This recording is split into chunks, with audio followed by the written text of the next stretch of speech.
It felt like someone had cut my leg off, but no one could see it. If I say I'm having a bad day, please believe me, because it means that I'm having a bad day. I don't make this stuff up. Ah. Getting a little emotional, but it's just been a long journey. It's been a few months and you're still dealing with this? Like, come on, like maybe you're thinking too much about it, maybe you're giving it too much attention. If you have vertigo, how do you walk just fine? Oh, you're so lucky you get to lay around on your couch all day. Oh, you got this, you're gonna be better, don't worry, you'll be okay. But I saw you yesterday and you look fine. You do not seem to be present in the meetings. You seem to be very distracted. Are you sure you're not just anxious? What is he talking about? Oh, he doesn't look sick. Vestibular disorder in itself is challenging enough, but if you add a relationship on top of that, sometimes it can get very complex. People wanted to help, so they would just give me more and more advice and encouragement to fight it, or suggest I go do this kind of treatment or this kind of treatment. People started thinking like I was ignoring them. I was not at all interested to talk to them. If you're my friend, I'm gonna cancel plans 50% of the time at the last minute. I can't do it. I don't feel well. I can't walk. I don't need you to understand. However, this is how it is. If you're my friend, you're gonna be disappointed. There's still the stigma, right? Like if you are not in bed, or you're not in the hospital, or someone saw you yesterday and then you tell them no, and honestly I'm not feeling well, it seems like a lie. And I kept saying, I'm like, no, it's not like that. Like I'm trying to get better, but I don't know how. No matter what, you know you're by yourself. Because when the pains hit, no one really gets it. I would say they couldn't relate at all. So many of my friends walked away from my life. People have moved on, or we've drifted. I'm not on vacation. I really wanted to give people in my life a happy ending to this story. I was diagnosed with vestibular migraine a little over a year into our marriage. It was very hard for my wife because she will come home, she'll see me crying on the floor, and she'll say, "What's wrong?" And I said, "I don't know. I can't walk. I don't know what's happening to me."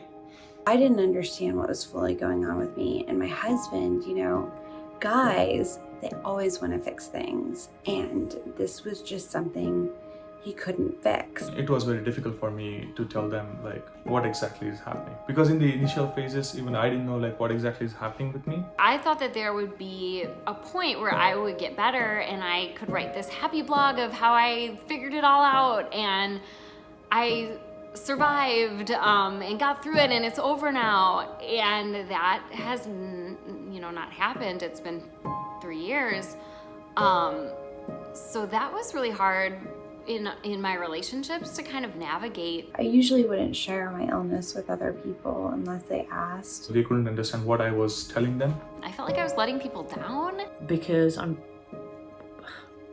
was fairly independent, and suddenly I was a lot more dependent on other people.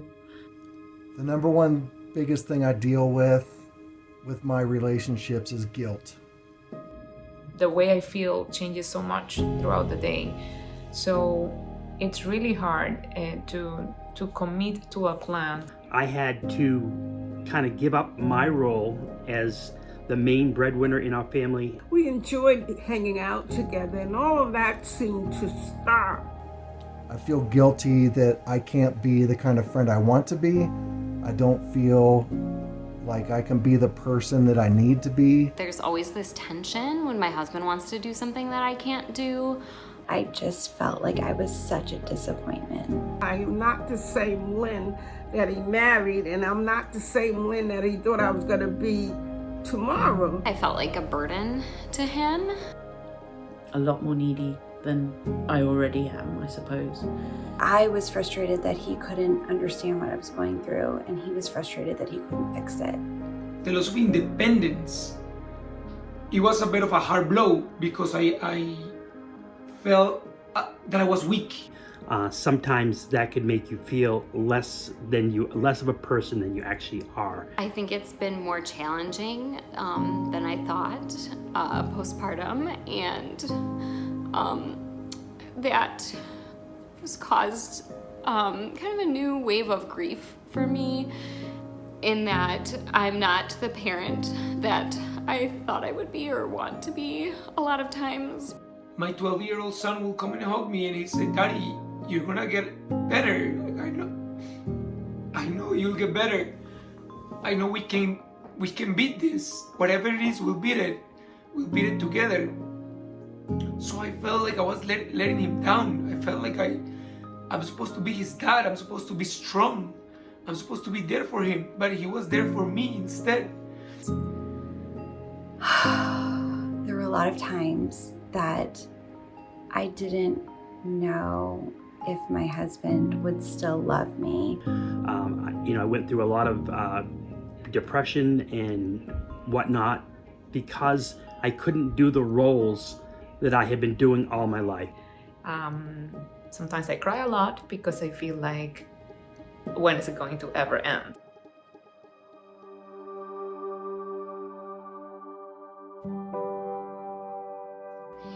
It's like nothing you've ever felt before. And, trying to get that across to people who don't understand what you're feeling is a challenge. And unfortunately, that burden kind of falls on us to make sure they understand it. It took time, it took education, it took a lot of crying, a lot of conversation. Then was the point when they started to understand, okay, this is something which he is going through deeply. My main suggestion is go for it. Like, tell people how you feel. And tell them that this is very real, that you're struggling, that you're going through this, and that you need their love and their support, and mostly their compassion. We really had to work on our relationship hard and kind of explain and communicate better. Open communication, transparency, and honesty in all the relationships. I'm just honest. Talking about your symptoms matter-of-factly helps you and your loved ones if you're not getting pulled into the emotions about it. We're gonna have to say no a lot, and we're gonna have to own it. But I feel that's my biggest advice to you: be your own health advocate. And I realized also that my husband, I had to allow him to also grieve just like I did of the old me, and accept the new way of doing things. The thing that people need the most, I think, from a relationship is empathy. You need to be empathetic of what your spouse, your loved one, your family member is going through. Without empathy and without understanding their point of view, it's very hard to move forward in a relationship. Taking your loved one to your doctor's appointments is the best way to sort of get them to understand what you go through, because having a vestibular disorder is so hard to describe. I have friends now who know my condition. I gathered some stuff for them, some YouTube videos, and I tried to educate them. Instead of inviting me out to go to a loud restaurant or bar to hang out, they'll come to my house and they'll sit with me. I started forging friendships online where people kind of understood how you're isolated and helpless and unworthy you feel. When you have a chronic illness, some friends become strangers and some strangers become friends. And having a support group that I'm a part of here in the UK, I've met some amazing people who've also helped boost my confidence. This vestibular journey has been a plus for me because it has amplified all the good parts of my relationship. This event, where sometimes it drags people apart, it actually brought my wife and I closer together. Friends that have stuck by my side and my family that has stuck by my side is the best thing that I have going. they think of me as someone who's very resilient and a positive person and a fighter. So that's what has come up from this disorder. I'm a new person with the vestibular disorder, but I'm also the same person he fell in love with. I'm just a little bit stronger, a little bit wiser. I know how to advocate for myself better. When I really think about it, even though I'm a different kind of parent, I think it's in more good ways than bad ways.